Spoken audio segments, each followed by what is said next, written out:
Fala, minha nação tricolor, sejam bem-vindos a mais um vídeo aqui no canal Meu Bahia, dessa vez pra gente falar sobre a final da Copa do Nordeste, que acontece hoje lá na Arena Batistão. Confiança e Bahia se enfrentando nesse primeiro jogo da final, o busca do pentacampeonato pro Bahia, o Confiança tentando um título inédito. No vídeo de hoje a gente vai trazer informações sobre essa partida, sobre a recepção que a torcida lá do Bahia fez em Aracaju na chegada do time ao hotel. Vamos falar também sobre o mercado de transferências que se encerrou no dia de ontem, então eu já conto muito com o teu like aqui no início do vídeo, para você poder ajudar o canal e também o nome do Esporte Clube Bahia. Conto também com a tua participação aqui nos comentários, deixando a tua opinião sobre os assuntos que a gente vai tratar no vídeo de hoje. E não se esquece de se inscrever aqui no nosso canal para você poder nos ajudar a chegar a 20 mil inscritos e você, torcedor, não perder nenhum conteúdo por aqui. Meu nome é José Victor, para quem ainda não me conhece, eu sou produtor de conteúdo aqui do Meu Bahia e também estudante de jornalismo. E vamos começar esse vídeo para a gente não perder tempo falando sobre o mercado de transferências que se encerrou no dia de ontem. Eu queria trazer uma informação, que veio primeiro lá do canal Sou Mais Bahia, pelo Matheus Barbaço, repercutir aqui com vocês e trazer um pouco mais de detalhes também.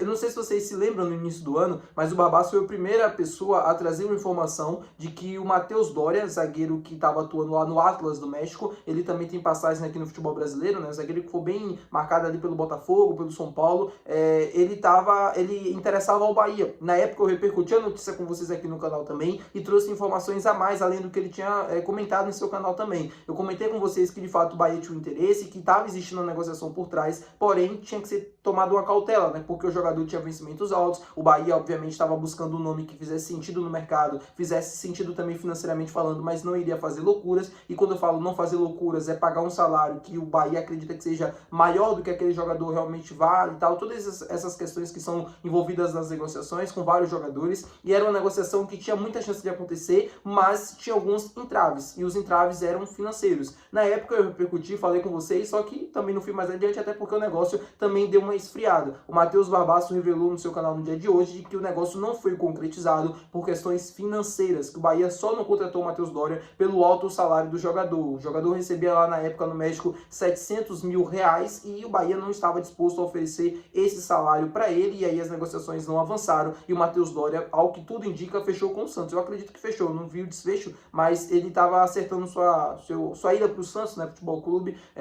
e enfim, não vinha mais para o Bahia, então até por isso ele também soltou informação e eu dei uma apurada, fui dar uma pesquisada rápida sobre essa situação, conversar com uma pessoa que na época eu conversei, e essa pessoa me confirmou também a mesma coisa, que ele só não veio para cá por conta das questões financeiras. O Bahia depois contratou o Ramos Mingo, contratou o Luiz Gustavo agora nessa segunda janela, mas já tinha Gabriel Xavier, David Duarte e Canu. Eu acho que os 5 zagueiros que a gente tem nessa lista são ótimos zagueiros, são zagueiros capazes de conseguir até o final da temporada, pelo menos, com os que a gente tem à disposição e competindo em muito alto nível, com o Bahia indo muito bem na temporada no Campeonato Brasileiro, na Copa do Brasil, tem essa final agora de Copa do Nordeste para disputar. Eu acho que todos os jogadores têm condições de ser titular, Canu, Luiz Gustavo, Gabriel Xavier, Ramos Mingo, próprio Rezende, que pode jogar também ali por aquela função.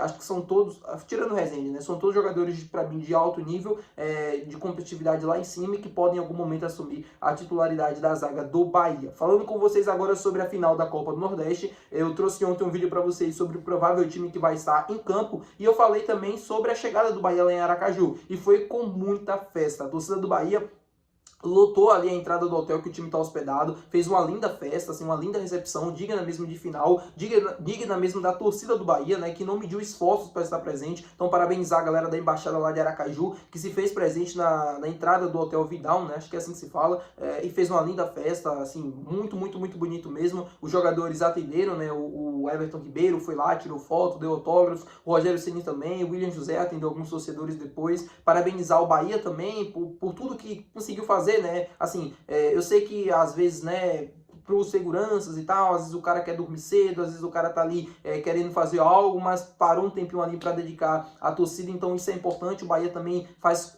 de tudo para que isso aconteça, faz de tudo para tentar aproximar o torcedor de outras cidades. Então parabenizar a galera lá da embaixada de Aracaju, que se fez presente, fez uma linda recepção para a delegação do Bahia, que chegou ontem à noite lá em Aracaju, um voo de Salvador para Aracaju, pertinho, 40, 45 minutos, os jogadores logo chegaram, já foram direto para o hotel, já descansaram. Hoje a programação obviamente é para sair no final da tarde, indo para o Batistão.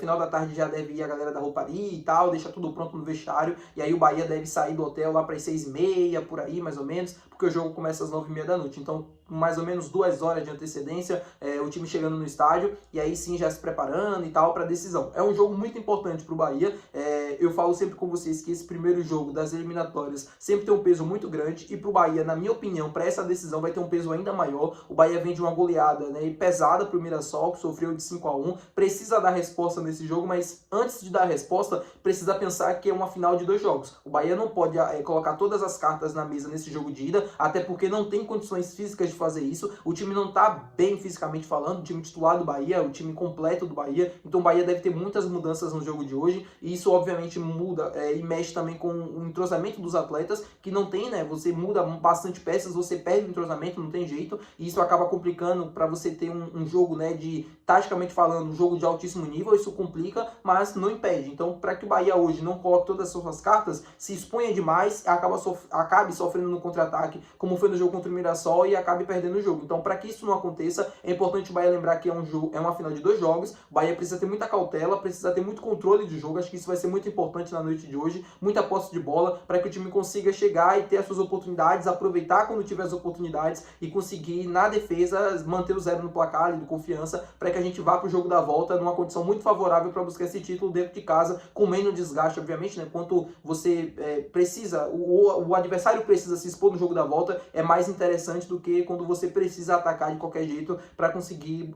devolver o placar, ou até mesmo tirar a igualdade do placar, que pode acontecer. O jogo pode terminar empatado, o Bahia precisar no jogo da volta da vitória, ou até mesmo perder e precisar reverter na Arena Fonte Nova. Espero a Deus que isso não aconteça. Falando com vocês agora sobre a seleção brasileira, meu povo, quero trazer uma informação bem rápida também sobre isso, porque o Ancelotti, na tarde de hoje, respondeu o porquê de não ter convocado um outro lateral esquerdo para o lugar do Alexandro, que foi cortado por lesão. Ele se lesionou na partida contra o Vitória, naquele 8-0 que o Flamengo aplicou, e aí ele foi cortado da seleção brasileira. Ele foi chamado pelo Ancelotti, foi cortado, e o Ancelotti decidiu por não chamar nenhum outro lateral. Ele explicou que tinha 2 laterais na lista e achou que não tinha outro, não precisava contratar outro jogador, não precisava convocar outro jogador.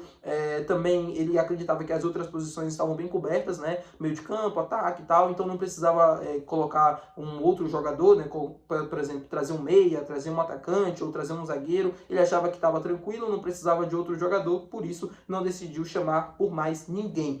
E aí o que eu falo com vocês, né? Muita gente reclama da convocação do Alexandro e fala que deveria ter sido o Luciano Juba. E de fato deveria ter sido. Só que eu entendo a convocação, apesar de não concordar, eu entendo a convocação do Alexandro. Eu acho que o Alexandro tem muito tempo de futebol europeu, muito tempo de Europa em alto nível, e tem um entendimento tático também que para treinadores estrangeiros, né, e treinadores europeus, isso faz a diferença. Quanto mais tem um cara que consegue entender aquilo que ele quer passar, aquilo que ele quer mostrar, a forma como ele quer jogar, eu acho que é importante para o treinador. Então é um atleta meio que de confiança, assim como foi, por exemplo, o Daniel Alves na Copa do Mundo de 2022, quando não era para ser convocado, mas ele foi convocado primeiro por conta da liderança, depois das questões táticas e tudo mais. Era um jogador importante para estar no grupo.